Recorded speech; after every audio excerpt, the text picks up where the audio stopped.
Well, good afternoon, everybody, and welcome to today's WEConnect International webinar. My name is Maggie Berry. I'm the Executive Director for WEConnect International here in Europe, and I'm delighted that you've joined us for today's webinar, COVID-19 Revising Your Business Growth Plan. Our presenter today is Stephanie Hall of Uptake Strategies. They're one of our WEConnect International Certified Women Business Enterprises. They are a global brand and planning consultancy, business planning consultancy, and they have a client with some of the world's top pharmaceutical and biotech companies. During today's session, Stephanie is going to be outlining a pragmatic approach really to reviewing the changes in the external environment and your own capabilities and resources in order to, well, hopefully identify new opportunities in this really highly challenging environment. To keep background noise to a minimum, we're going to ask all participants just to keep themselves on mute. Stephanie's probably going to talk for about maybe 40 to 45 minutes. And there will be a chance for Q&A at the end. And if you do have any questions or queries, please do use the chat function because I'm going to be keeping an eye on that. So Stephanie, it's over to you. Thank you so much for presenting for us today. The floor is yours. Thank you. Fantastic. Thank you, Maggie. Great to be here. Hello to everyone. So thank you for that warm introduction. Hope you are all healthy, happy and ready for today's webinar. I want to just share with you objectives. There are quite a few there. I'd like to cover how to analyse changes in your external environment across customers, competitors and perhaps changing market dynamics to do with consumer purchase behaviour or models.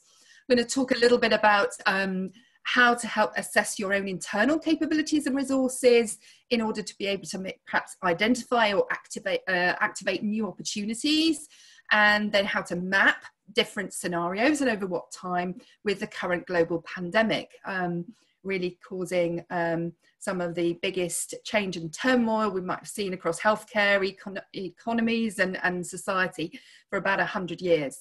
How to ideate and innovate your products and services. So a few creative ideas there in order wherever you are as a business. So whether you are in a point of, needing to defend your business and, have been quite significantly impacted by recent events, whether you just need to kind of reorganize and realign a little bit, or actually you, are still in a position to be able to, grow and expand and innovate. So, and then fifthly, how to build a simple, clear tactical plan aligned to the different scenarios. And I just want to speak briefly to the importance as a business owner or leader of engaging your team and then measuring and celebrating success, which is so important, I think, now as part of the business planning and process. So just to, Maggie, I think you introduced me, but just to explain, I'm the founder and managing director of Uptake Strategies, and we're a specialist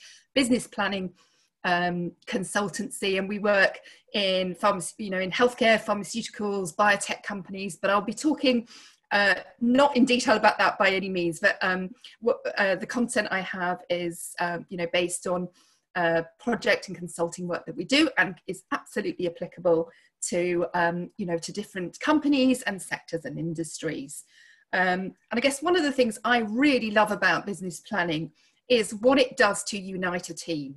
So whether you're in a period of significant change and turmoil that we might be in now, or actually whether that's something you do on a regular, half yearly or yearly basis.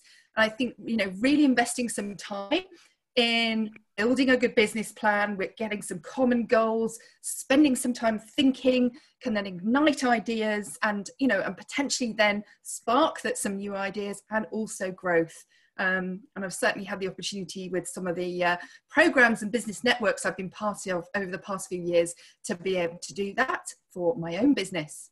So just a few things. I think Maggie talked a bit about the housekeeping, but I'd really like to make this interactive.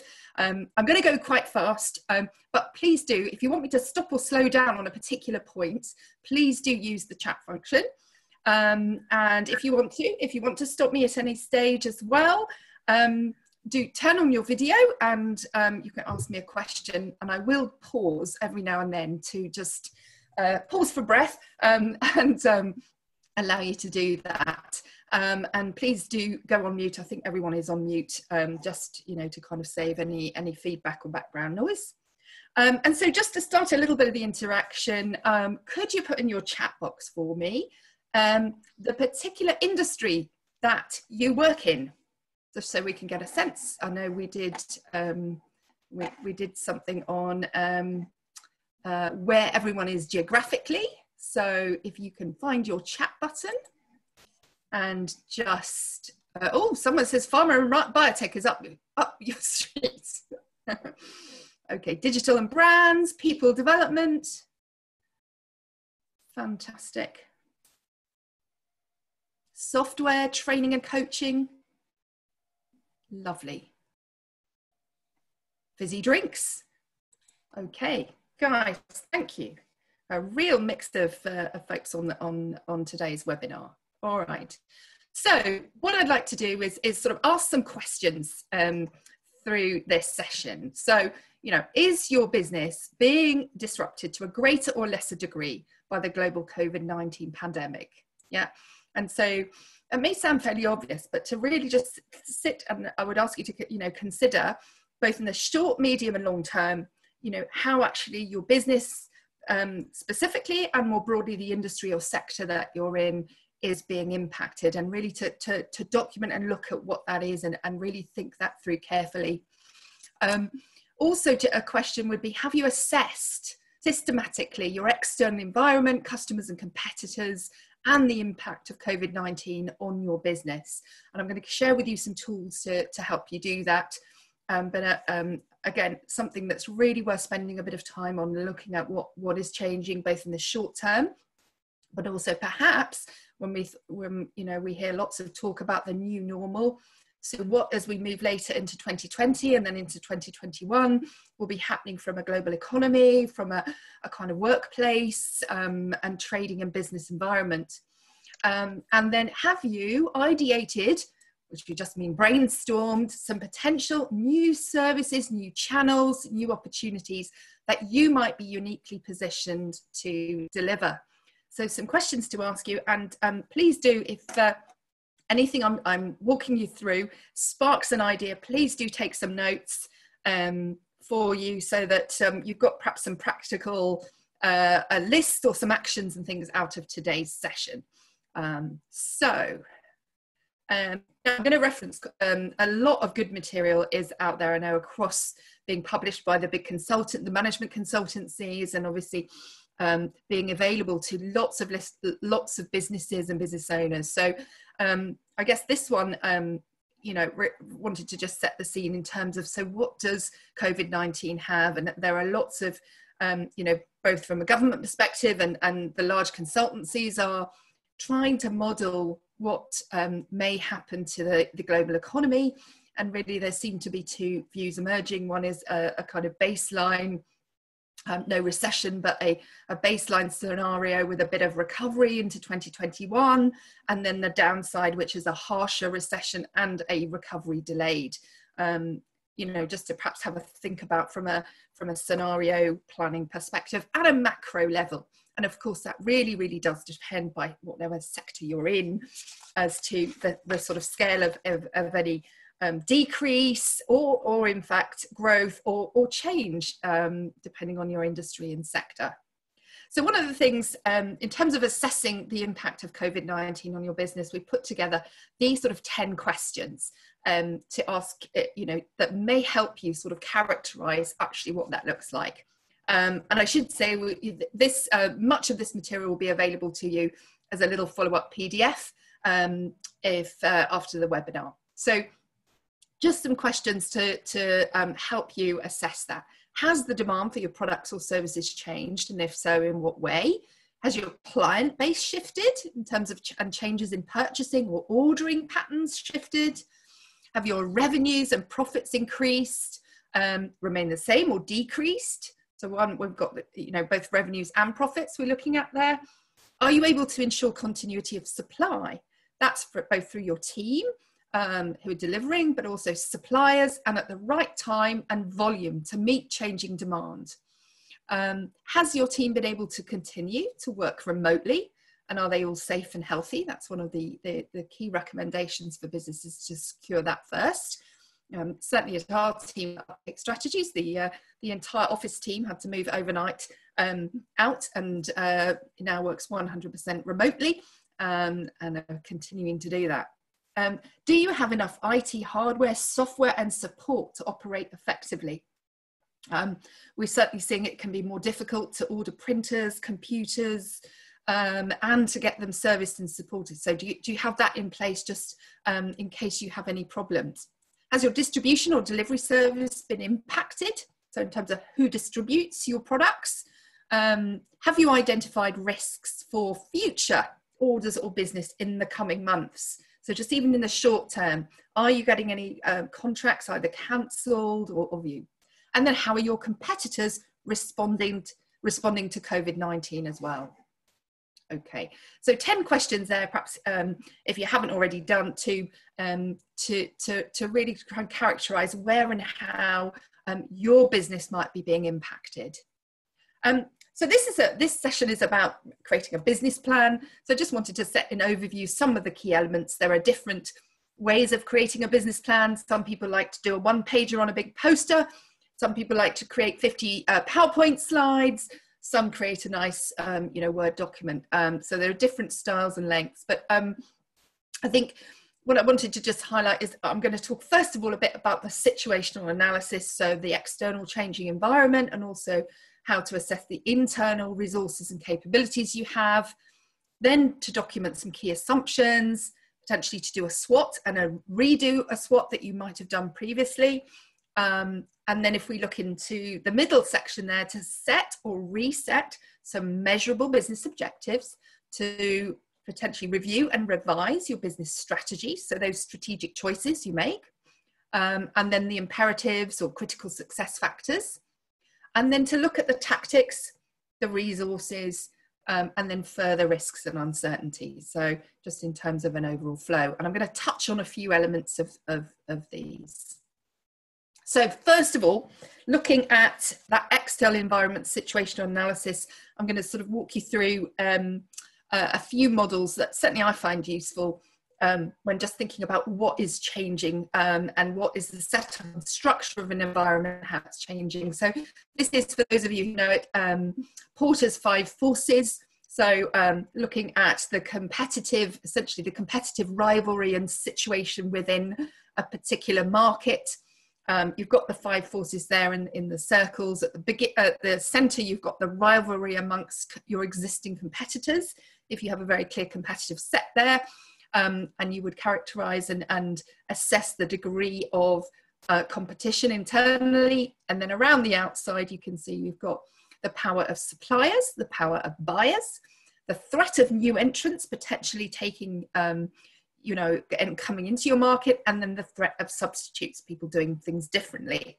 So that can be a nice little 5-circle model to consider what both your current market and also what might be changing there.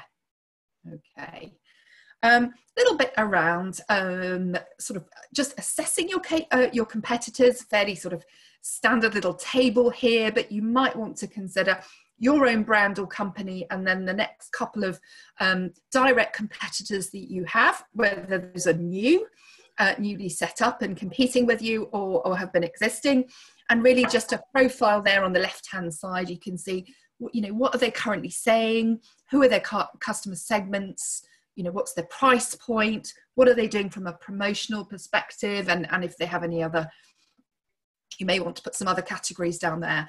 I think the other thing that's really worth looking at are the relative strengths and weaknesses from a resource, from a capabilities, a competency perspective. So, what are you uniquely good at as a business? And then what are your competitors good at or less good at? And then what does that mean for you as we come down the line to potentially leverage or use for innovation? And then the so what is the commentary. Another nice model we like is the PESTLE or PEST environment. So this is a model for those of you who may have used this previously, a nice simple model to essentially map different factors, your external environment and what might be changing. So you've got the political one first, so the impact on any government, subsidies, policies, that sort of thing. Anything to do with economics, economic factors, so around pricing, imports, that sort of thing, disposable income. You've got social factors, so lifestyle, well-being, media, technological, and for us in healthcare, we might have a medical piece. So the technological factors that might be changing in your environment, legal and regulatory factors, and then environmental factors as well, which are around climate change and environmental. This is just a nice model in which you can identify some of the different factors, and you can see, then you can assess the likelihood of any particular changes likely to occur, and then their implication or impact on your business, and then if they might be something, a positive driver or a negative one. I've just walked through a few things there. If there are any questions or comments, do let me know. Otherwise, I will carry on. So I've just put a little montage here of different path to purchase models. In healthcare, we often create patient journeys and flows of a patient going through a healthcare system. In consumer healthcare, we would often do a path to purchase of where a consumer might want to, what the steps are from a kind of evaluation, consideration, research, shopper journey. Might a consumer go and purchase, and then post-purchase evaluation, what consumer, the steps they might go. And I think one of the things we're seeing in light of COVID-19 is a complete disruption of the actual path to purchase of many consumers or customers in different sectors, and in particular a wholesale shift to a digital path to purchase. And again, I'm just going to credit, these are KPMG, a few other sources here who I found some different path to purchase models. And again, this might be something you might want to do if particularly your industry or your business has been fundamentally changed and impacted by COVID-19, in order for you to sort of map these different steps for your main customer base or different segments, and then identify some potential areas that actually you might be able to ease in terms of deliver a better client or customer experience, or disrupt and be a bit faster in terms of engaging with customers in the current environment, or needing to quite comprehensively re-engineer the whole path purchase. So some examples there of models. The sort of thing I like to do with this is map it out on a chart or a poster, and draw lots of arrows and really think it through as a team. What is happening step by step, and then ask that question: so what? What does that mean for us? What could we do? Okay. I think maybe worth looking at is just information, looking at all the different data sources you might have that are coming out. There are great reports, both from the consultancies, KPMG, Ernst & Young, McKinsey, on impacts on consumer behaviour. In my industry, in pharma, lots of impacts on things like clinical trial developments and company partnerships and all sorts of things in the race to test new medicines for their effectiveness on the coronavirus. So really to have a look, if you're revising your business plan in detail, to just take a fresh look at what new information you might have in whether that's a secondary published data source, any quant research that you find or you can purchase, or some more qualitative research you can do. We may not be able to do the direct observation now and immersions, but certainly, do a bit of listening and that sort of thing. And then if we think about the situational analysis, the key summary of the situational analysis which I find is rather quite a simple tool, but a very, very important tool if a SWOT analysis is done correctly, is to create the SWOT analysis as a summary of your external and internal situational analysis. So, from at Uptake Strategies, what we recommend in terms of a SWOT is you would have prioritized points in each quadrant, no more than 5 to 6 prioritized points in each quadrant. And that if we take the internal part first, so your strengths and weaknesses, do consider not only the relative strengths versus your competition of your products or services from a kind of product or service profile, but also consider your capabilities, your resources, and any perceptions or affiliations you can use. We also really recommend that your points in your SWOT analysis avoid the sort of one word like cost pressures or two words there. Really explain very, very clearly what the issue or the point of the analysis is, because that can help later on when you're building your tactics or thinking about strategy. And then if we look externally, so at the opportunities and threats, being those uncontrollable forces, either in a positive way for opportunities or a negative way for threats, you might want to think you can divide those into perhaps current opportunities and threats and then future ones. So you might want to have 2 sections within there. Again, in such a changing environment, I think that can help, and will help with the next step on scenario planning and what we might do there.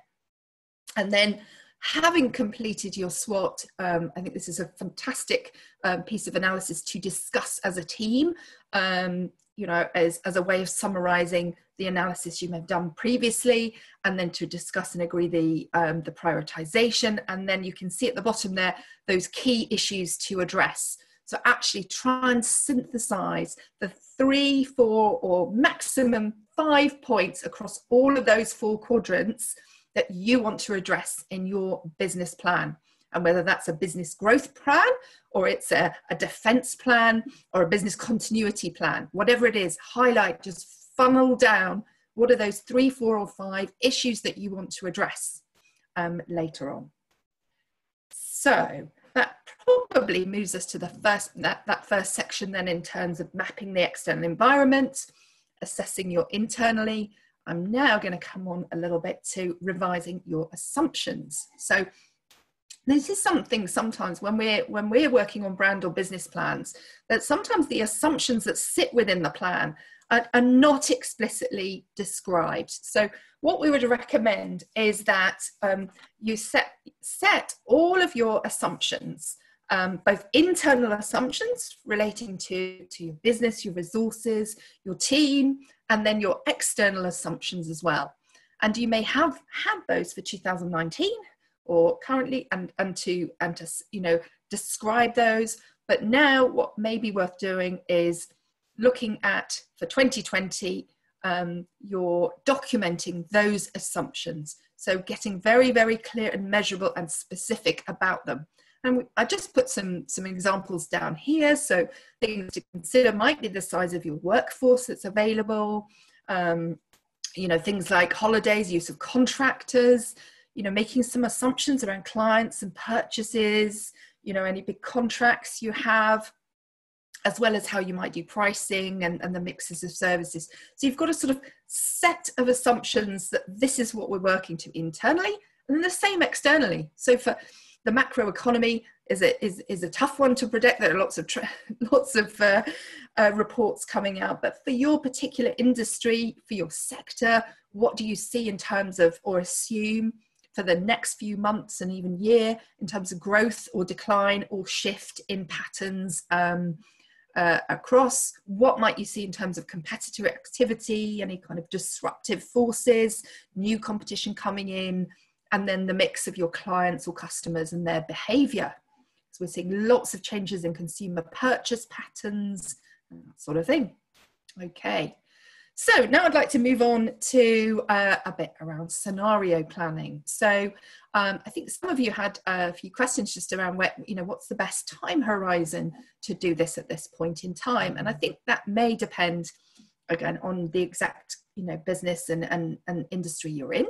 But I wanted to show here potentially a way to do this. You can see is what you may want to look at is the next immediate 3 months, first of all. So here we are just about to start in May. So May, June, July. What scenario do you want to look at for 3 months? And then just take a slightly longer view for 6 months, and then for 12 months, and to move into 2021. And then in terms of identifying scenarios, what you might want to do is look in very simple terms, is like a more optimistic scenario for the overall potentially economy, healthcare systems, coming back, schools, trading, that sort of thing. Maybe a more kind of base case or the neutral, and then one with, potentially prolonged or repeated waves of disruption and change, which may really impact your sector and your business. And I think, often you see in scenario planning, rather than just saying upside, base, downside, you might want to give each scenario a name and describe clearly each of those 3 scenarios, and then look at how they would evolve at 3, 6, and 12 months.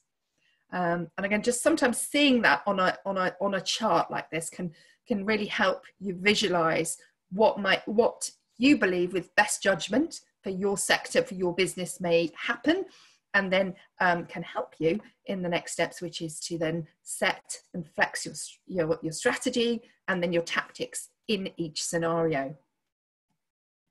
Okay, so let's stop there. So that's a little bit about assumptions. I've talked now about scenarios. I'd like to talk now a little bit about ways to brainstorm, ideate, or innovate. One of the things we're seeing is so many different creative approaches to for different businesses doing things differently, in recent weeks and months. And that might be either through a kind of you seeing a creative opportunity, a new opportunity that you're well placed to take advantage of, or it may be an absolute fundamental challenge to your business model, which is driving innovation and change. Certainly from our perspective at Uptake Strategies, we have shifted all of our in-person workshops around the world to Zoom, to this format, and have shortened the length of the sessions, switched out the exercises, flexed the overall pace and approach. And I'm happy to say it's been working really, really well. But it is quite a fundamental change in the way that we've been working for, the last 15 years that we've been in operation. So I'm going to just stop there for a quick moment. If anyone has a little question or comment so far, well, I just pause for breath. Or are you happy? If anyone is a kind of Zoom expert, if you'd like to give me any thumbs up on the reactions page, if you know that. Everyone all right? Okay, I'm going to keep going. So innovation, hear lots about innovation and disruption in business, and I think that now is absolutely the time. This is a little 4-stage process that our team use called SAGE, a little 4-stage approach to innovation, and there's some other tools you can see at the bottom. But essentially what this means is you would start any innovation activity as a team, and I think certainly we can do that over Zoom and virtual working sessions like this, would be to scope the innovation opportunities. So from that situational analysis SWOT, you kind of hone in on a few areas that you want to innovate around, rather than just complete blue sky thinking with no structure. You might identify a particular channel, a particular new service, or a particular set of customer segment that's starting to buy from you or engage with you. So first of all, scope what those innovation opportunities might be and why. Then A is the analyze. So analyze the insight. So think about it really carefully. Ask that question, why? and why, what's happening, what do we know, that sort of thing. And then the next stage is to generate ideas. So that is when you have scoped the innovation opportunity, so kind of set the ground, you've analysed and the insights, the why, given a bit more detail, you then generate ideas. So actually, what could we do? And I really recommend, if you have maverick thinkers or some new people in your team, to get them in at this for this kind of an exercise, so that you can really sort of spark off some good conversations. Have no idea as a bad one. Just you know, share everything and see where that goes. And there are some great techniques around innovation and questions and themes to use. I have one of my favorite books here, if you can see this on camera. It's called The Innovator's Toolkit. And there are 50 techniques in it for stimulating innovation thinking. For that, I've got these references in at the end of the webinar. And then the E of SAGE is evaluate and evolve. So that is the point where you can then prioritize what you believe are the strongest innovation ideas, and then scope them out into some more practical initiatives to then go away and either work up in more detail and test and perhaps pilot, and then come back together as a team. Now, there are other things you might want to use in terms of customer experience maps as part of this innovation process. Complaints are often good when there's a frustration or a tension, what's happening. And there are, as I mentioned, lots of different other good questions and things to use. We often give our team sometimes the Edward de Bono's 6 thinking hats. So you've got like the black hat, will this really work? And you've got the creative plant and the ideas, that sort of thing. So we like this 4-step approach, and we found it very, very useful working with different teams and businesses to help spark some innovation. And a really simple piece is to try and think, when you're going to do an innovation session, to try and, if we were all in our different offices together, we would try and go off site. So just thinking about how you can set the session out, really, you know, in terms of perhaps a different timing, the group, think about how you can encourage and foster it as well. And also who might moderate it, who could facilitate it. It can be really important that you get a good, strong facilitator for any kind of innovation session. And then the other, just wanted to profile, if you want to read this, it's a great paper published with INSEAD in France, the MBA school, and in Harvard Business Review, called the 5 discovery skills you might need. And so you can see here that this paper was a whole research paper into disruptive innovation, and they identified 5 different skills. And what they said they challenged was the hypothesis that actually there are only a few innovative people, and you're either innovative or not. And what they found in this research is that's absolutely not true. You can train and practice, and you can train yourself and your team to be innovative and to keep and to use these 5 skills.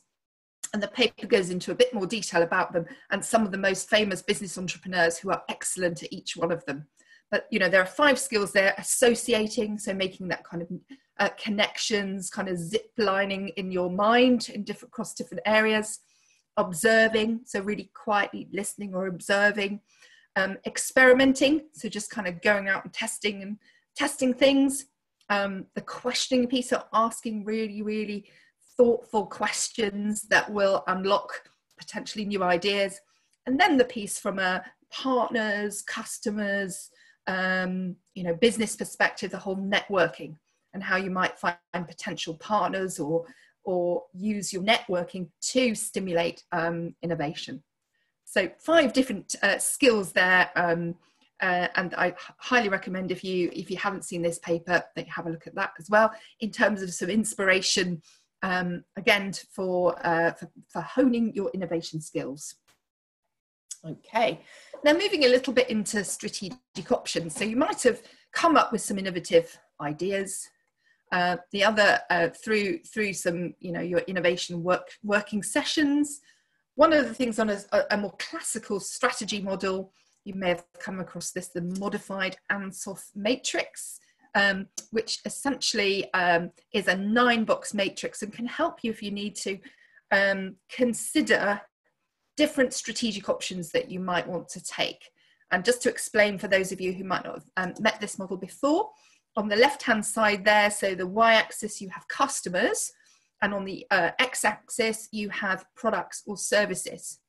And you can see essentially, if we started in the top left, if you were to focus for your business planning on your existing customers and your existing products and services, you would be doing market penetration, okay? So existing. So you're just going to get, penetrate your existing market. And then you can see there are different sort of levels of innovation, we could say, or extension. So if you go across to the right, you can start to extend your product or service range. To the far right, you might be completely building new products or services, completely new ones. And then if we go down from a customer's perspective, you might have some slight expansion in terms of your customer base, or down right to the bottom, you might have completely new customers and markets that you're going to investigate. And if we look then at bottom right, the highest risk, and there are increases in risk in each of these different boxes, but the highest risk is creating completely new products and services for completely new customers. So that's that bottom right box. But again, just might be worth thinking, where are you in your strategic options for your business planning, in which box, and what could that look like? And potentially creating a map over time of what you might want to look at in your strategy for, say, 2020 in the short term, but then longer term to shore up your growth and innovate further, which box and what might you want to do? Okay. And there are some lovely examples. I just picked a few, certainly that I have come across, in the context of COVID-19, whether it is Build It, this company in Switzerland, for example, that has adapted a diving mask to become a kind of respiratory mask for healthcare professionals, or EDF as a business that has, in their nuclear power plants, has moved all of their shifts and move their teams into smaller teams so that they can continue to work and supply the needs for electricity, to this bar fruit supply van that I saw just recently in our locality, who's no longer obviously supplying bars with their fruit for cocktails, but is now just delivering beautiful boxes of organic fruit to homes. So has had to completely shift their model. And then another one here on TGI Friday, with connectivity being so important, a company called Element Suite have set up some basically an app to ensure that the TGI Fridays teams can all speak and keep connected together. And it was launched in 5 working days as part of the TGI Fridays support for their employees. And I'm sure you can think of many, many examples of business innovation as well. So I'll just keep motoring on. So then we've got some time for some questions. So just to highlight, once you've had explored some of those strategic options using your Ansoff matrix, you might then want to look at your marketing Ps or your strategic marketing mix. What I find useful is to look at perhaps last year, 2019, what was your marketing mix? And then for 2020, how are you flexing that or changing that, and in what areas? There are lots of different models of Ps. There's obviously the 4 core Ps. What are your products and services? The promotional mix that you use, the distribution, how you distribute and supply your products and services, and then any pricing and discounts. But there are lots of others to think about. The service Ps being physical evidence, the actual support that you give when you deliver your service, if you're able to do that. The people that you have, so their roles, how you keep them engaged, and then the processes, and do you need any new processes? And then maybe other things you need to change strategically about your mix. So perhaps using this to just be really clear on, as we move into 2020, what you're changing. Okay, then just moving now on to a couple of last slides. Tactical planning. If you remember those different scenarios, let me just shoot back here in your scenario planning. If you identified your 3 different scenarios that you're going to work to and scoped them out in the short term, 3 months, 6 months and 12 months for those scenarios, what we would recommend is that you, of course, then identify the tactics. So what would you do in the event of each scenario? So make sure that you have agreed as a team and defined any particular activities, whether it's promotion, decisions to be made in each of those scenarios, so that when you start to see one of those scenarios coming into future scenarios coming into reality, you have a sense that you've already thought this through. And even if it doesn't quite occur as you had planned, you'll have a sense of having planned ahead and as a team sort of knowing where you need to land and discuss. So really having those tactics. And then I think something that I feel, I know we've got some experts on this webinar, would be really thinking when doing your business planning is thinking around how you keep your internal team, how you keep employee engagement high, how you keep people, if they're working remotely or virtually, different people respond to lockdown and to the COVID-19 situation in many different ways, and may be impacted personally and professionally in many different ways. So there's so many lovely pieces out there. I like the Great Place to Work has some lovely guidance on, you know, maintaining a balance. Investing in your own training is absolutely essential for workforces now in the coming weeks and months, and you know, keeping healthy, eating healthily, resting, as well as engaging your team with a bit of fun. If you're using Zoom or any of the other Microsoft Teams and that sort of thing. And I just sort of shared a few things. The 10 employee engagements that work, that's from womenonbusiness.com. There's some really nice things there. So, and we've certainly pulled, at Uptake Strategies, identified someone to really, and a little team to help drive a lot of these activities, and then to share and get lots of the other team members engaged in that. Quite a different shift, quite a shift just in terms of internal employee engagement, but in as an outcome of your business planning, making sure that you have some, you know, time and resource to dedicated to this. Okay. And then if you want to see a little bit, I just wanted to share, because there's lots of resources out there on the internet and across business communities.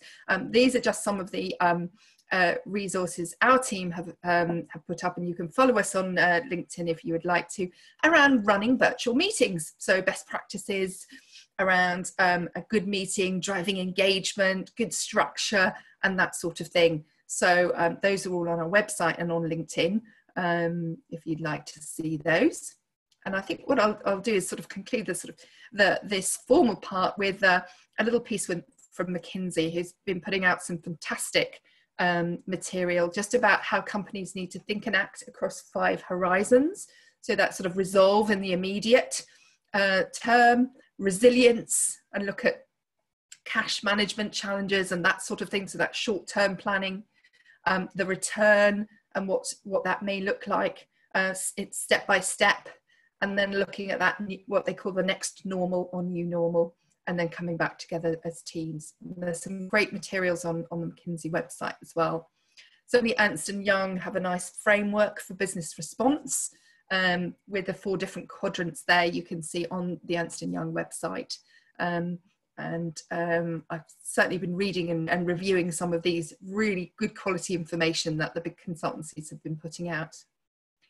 So I'm going to stop there now. I think we're just about on track and on time. I've talked a lot there. I would love to hear from you on any questions, either if you want to put them in the chat. I think Maggie, you're going to help moderate. Stephanie, thank you so much. That was great. You shared an awful lot of content, and I can see some people have got their videos, and I can see they've been scribbling away and we will share a PDF of the slides so that you can you can look at them again. And yes, there's so much stuff there. One of the things that certainly come across to me as you've been talking is you as a business owner are obviously, it sounds to me like you're constantly looking, anyway, not just in this moment of crisis, at ways to keep pushing your business ahead and invest in your own kind of, I'm going to say, like growth and development as a business leader, so that in this moment you have a lot of this material is almost to hand. Can you talk at all about maybe if any of the programs that you've done as a business leader, just generally, I know it's not directly related to COVID-19, about investing in yourself as the owner of the business? Investing in myself as the owner. Well, say like the Goldman Sachs. Yeah, yeah. So I think this hasn't come from nowhere. You know, your experience and your knowledge hasn't come from you just sitting in your office and looking inwards. Yes, no, absolutely. Yeah, I mean, you know, I have in particular over the past couple of years, I've really had the opportunity to be part of some great entrepreneurs and business networks, and whether that's the Goldman Sachs 10,000 Small Business Program, through Ernst & Young, the Winning Women Entrepreneurs, so it's given me contact with really interesting, you know, business leaders, entrepreneurs in completely different businesses and sectors, you know, and by coming together, you know, we've shared many common, you know, challenges and problems, also just, you know, challenges of confidence and you know, and self-belief, as well as practical things as well, and been able to share, you know, access to things like funding and grants, as well as, you know, operate as real, I guess, mavens in terms of connecting people, not necessarily for your own gain, but just sort of connecting people nicely together. And I think, you know, that has given me a great deal of kind of motivation. It's given me lots of new skills as well, and has also you know, encouraged me to perhaps contribute myself in terms of helping others, whether it's mentoring and that sort of thing. But in particular, one of the things I really recognize as a business owner and entrepreneur is just that keep that positivity, you know, and just keep going. So important to do that, and as a business leader, so that the team that you have around you sees that you know, you have a sense of success and direction and focus. So those are just some things I've learned from, you know, through, you know, the business communities. I think the other thing is I've also had the opportunity to be engaged in some fantastic training, and you know, through those programs and networks, and now the amount of information there is, if you can go find it online, you know, to help, whether it's business planning, you know, crisis management, finances, that sort of thing.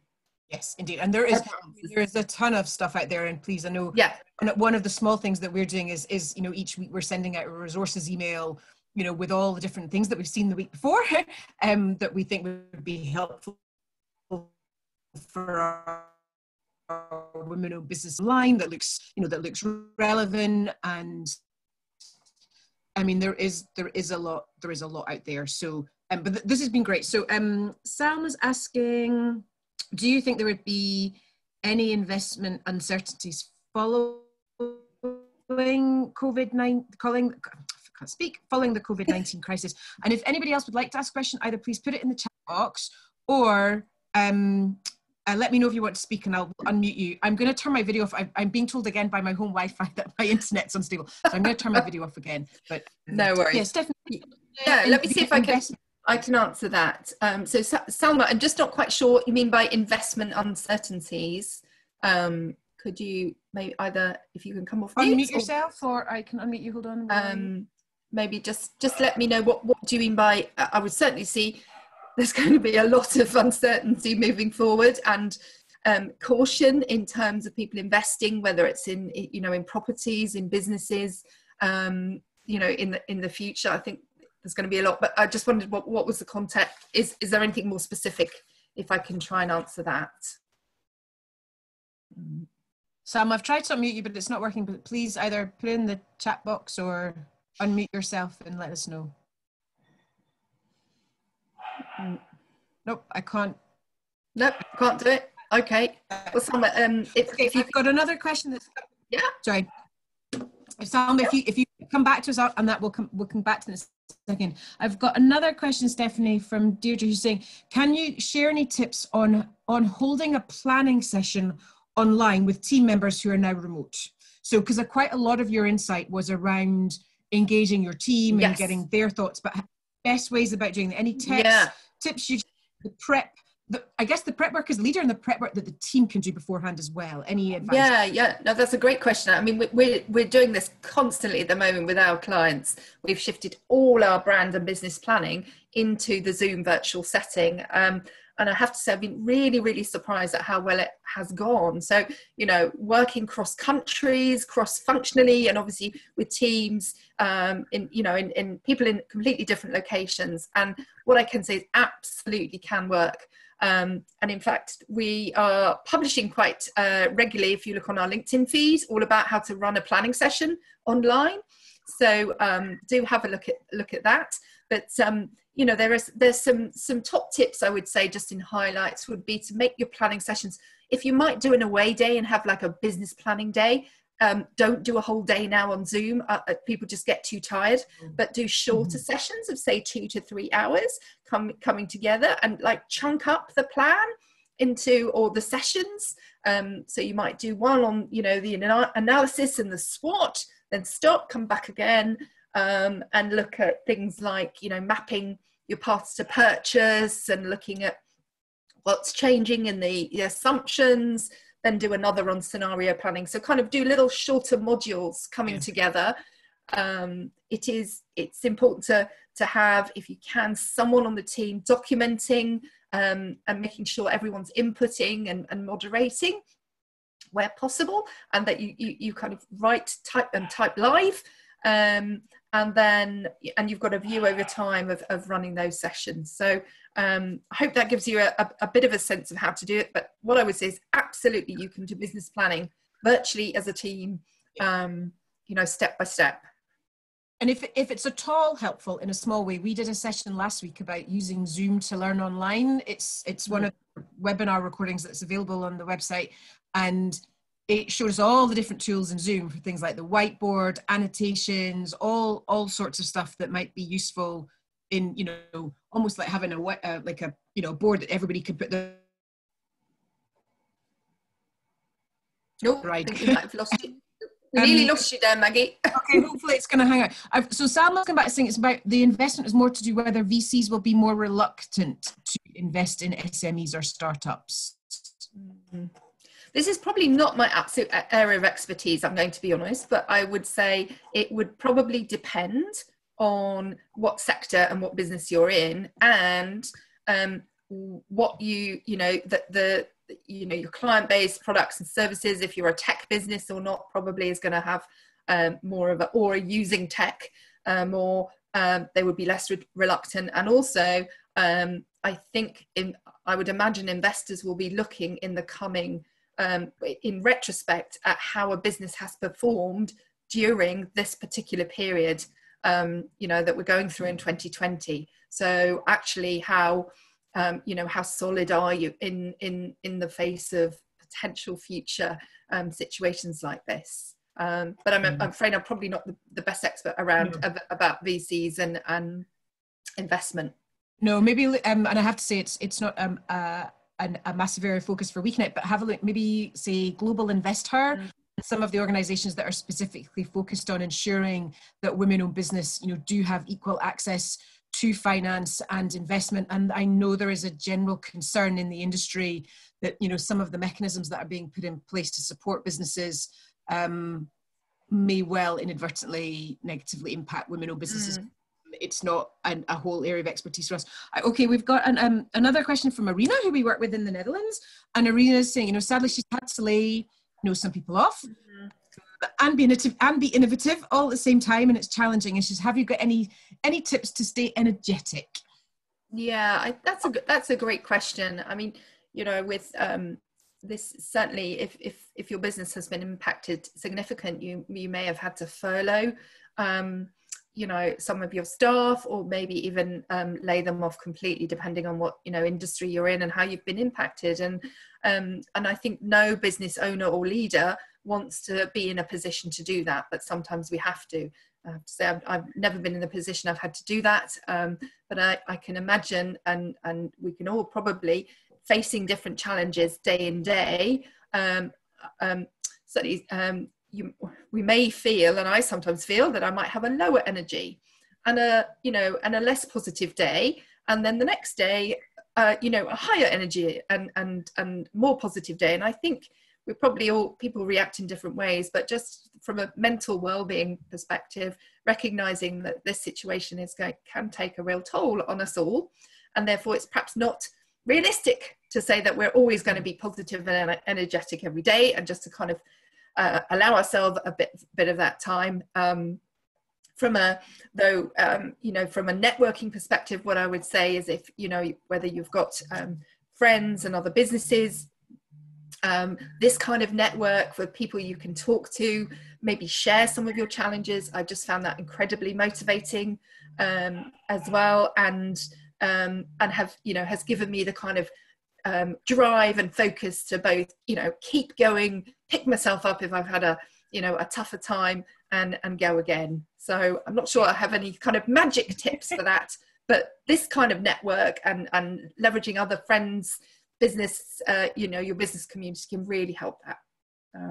I've just shared in the chat box, our next webinar actually may well help with this. This is Kath Bailey's doing a session for us, and it's really around, you know, this is a really challenging environment right now, and how we can go from just simply surviving to thriving, and very much around that kind of emotional intelligence and really acknowledging what's happening. And one of the comment, when we've been discussing the webinar with her, one of the things that I commented on is, for so many of our business owners, you know, you're normally all so much in control of what's happening and of your teams, and you've got a handle on everything. And this moment is completely unprecedented. Nobody knows, nobody's experienced this kind of scenario before, in exactly this way. And so actually, as individuals and as leaders of our businesses, being kind of in touch with what we're feeling and those emotions, and that's exactly what Kath's session will be dealing with on the 14th of May. So here we go. I've got a couple of comments. So Claire's saying, definitely find it easier to chat with other business owners, because sometimes friends don't always understand, which is a completely true point. Yes, that's a bit of a no one quite knows what it's like to have the absolute buck stop with you, and that sense of ownership and commitment that you have, and then potentially exposure if things aren't going so well. I absolutely agree. I love the virtual coffees as well. We do that across our team in a kind of rotating way, but also with it, you know, with some of our clients and that sort of thing, just to sort of check in on them and see how they're doing. And I think, you know, virtual cups of coffee or hot chocolates, or you know, we've done evening sessions with a glass of wine as well, don't we? Yes, a little bit of a cocktail at 6 o'clock. Yeah. So I've got one more question. Ruth's just asking, do you think SMEs would consider hiring team members virtually to cut down on cost? I'm going to say yes. Yeah, I mean, Stephanie, I don't know if there's anything. I'm not sure 100% understand the question, but from a hiring team members virtually, we're certainly doing that at Uptake Strategies. So through this period, we're continuing to hire and having to then onboard them virtually and deliver them a computer that's set up and all of that sort of thing. And we've been actually quite amazed with how well that has been working. And we've interviewed and signed contracts digitally, the whole piece. I'm not sure I was doing it to cut down on cost. It was more because to ensure that we can continue to grow and resource across the team. But I think being able to do that, and there'll be an interesting question for us, I think, in terms of how much, for example, physical office space will we continue to need after COVID-19, or do we think we'll see more and more people working, or even on a rotating basis, working remotely and from home? If this has been a model that actually, you know, seems to work well for many people. I don't think it works well for everyone, but I think it could be something that actually, in that respect, we might be able to cut down on some of the bigger overheads of, you know, offices and buildings if we work in a more flexible way, which I know many teams, you know, employees appreciate virtual flexible working environments. Yeah, I definitely hope there will be an increased acceptance of the how efficient remote working can be. Yeah. Maybe every single day of the week, but I'm hoping that some of the commutes into it can work for some people at this point in time, in terms of, yes, I agree, reduced time for travel. We're certainly seeing from, you know, we do a lot of work in Asia and the US and across Europe, and, you know, we're having to fly all over the place, which had a considerable cost for our clients, and we've actually managed to remove all of that, and you know, are therefore able to work globally much more flexibly now, through Zoom and virtually, which actually is presenting quite a big opportunity for us. So hence the virtual recruitment. But you know, that's on a positive side. On, you know, on a negative, you know, on a less positive side, some people are not as happy, you know, and are struggling. I do know, whether it's with children, with pets. I hope you didn't hear too much barking behind me, but you know, it can be tougher from home.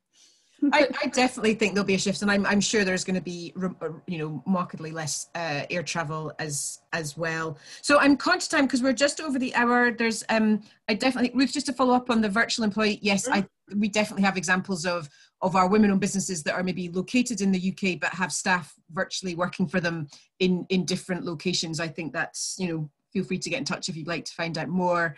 And Fee, I agree, these flexible virtual businesses I think are going to be offering some, you know, very, very competitive services in the coming months and years. So all good. So Stephanie, thank you so much. Your contact details are on the slides. I will make sure people have them, and you will be, if you do have specific questions that you'd like to go back to Stephanie with, please do.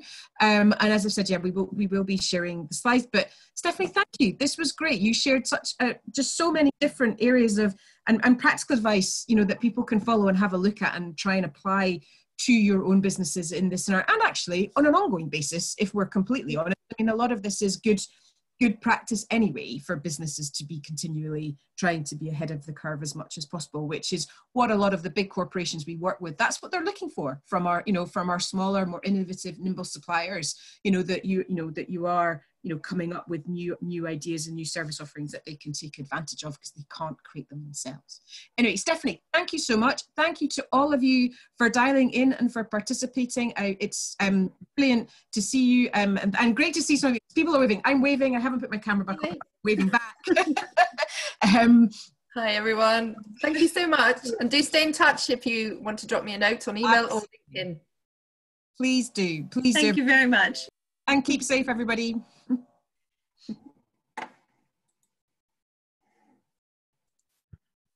Thank you.